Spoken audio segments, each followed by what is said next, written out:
Coucou, j'espère que vous allez bien. Bienvenue dans cette nouvelle vidéo update. Du coup, je vais vous raconter un peu ma vie. C'est parti, c'est parti.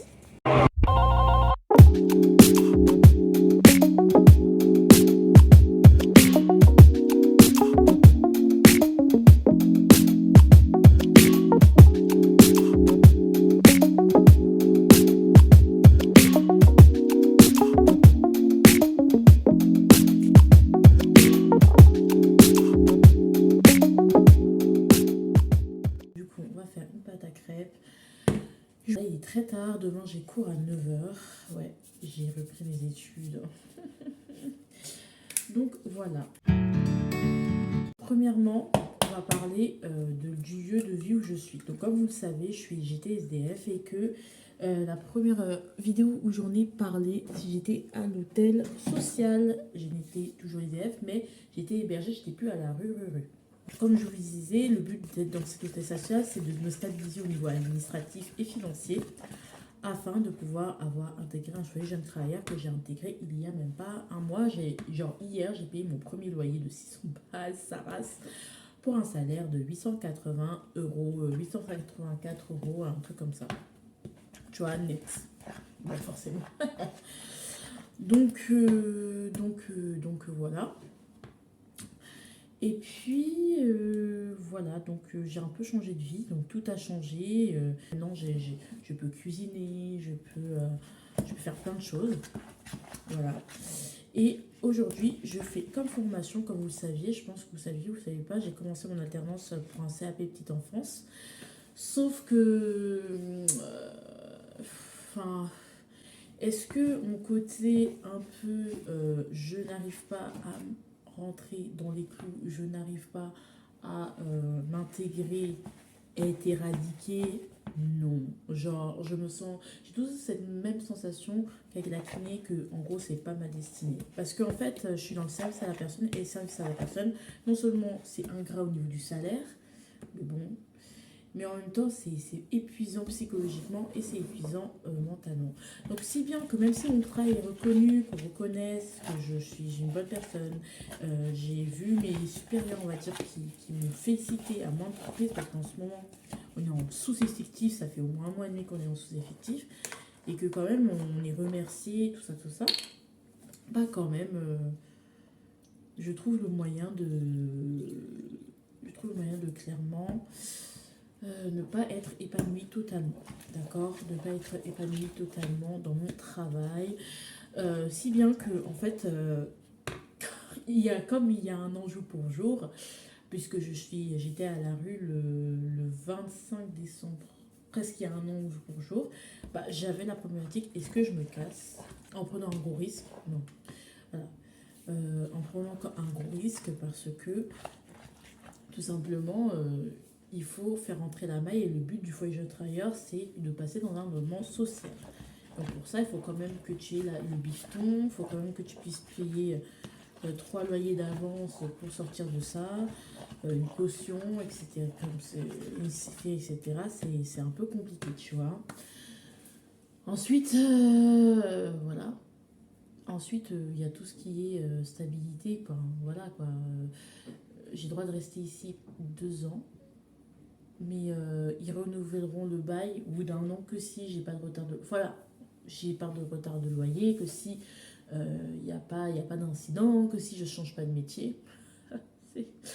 Est-ce que vous me connaissez? Bref. Donc il y a toutes ces problématiques qui rentrent en jeu qui font que est-ce que... Enfin, je me lance totalement sur le réseau parce que... Enfin, je me suis lancée sur TikTok et tout, j'ai été ban d'ailleurs. Est-ce que je me lance totalement sur les réseaux? Parce qu'en fait, cette chaîne, c'est vraiment la chaîne qui me rapporte le moins. Mais j'ai d'autres chaînes, mais qui me rapportent beaucoup plus. Et que, enfin, je me dis, mais peut-être que je pourrais, même si ça, je gagne pas d'argent, mais les abonnés, les échanges, c'est beaucoup mieux. Je commence à avoir une vraie communauté. Donc peut-être, est-ce que ce serait pas mieux de prendre le risque de me mettre totalement sur les réseaux et d'avoir juste un métier alimentaire, de quoi survivre, le temps de vivre totalement de ma passion, ou bien rester dans la sécurité, c'est-à-dire finir mon alternance et tout. Sauf que moi, j'arrive plus à suivre mes cours, genre parce qu'ils me font chier. C'est tellement facile. Je veux pas être prétentieuse, mais voilà, quand je sors quand même d'études de médecine, enfin, voilà, je suis pas stimulée, puis, enfin, l'avenir, la vie que j'entrevois n'est pas la vie que je veux, voilà, et que je mérite, tout simplement. Ne prenez pas ça mal. Voilà au niveau professionnel, mes doutes. Voilà, voilà.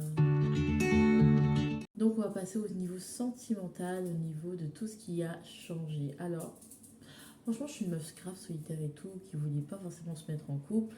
Je pense que j'ai pas rencontré de story time, mais j'étais tombée amoureuse de mon prof qui a 44 ans de plus que moi.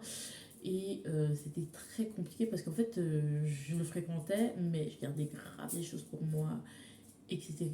etc. Et c'était assez, on va dire, compliqué à vivre. Bon, j'ai mis une croix dessus et comment j'ai fait? Bah, tout simplement, j'ai enchaîné les plans C, les plans coquinous. Et je suis tombée sur un plan coquinou particulièrement hot, on va dire.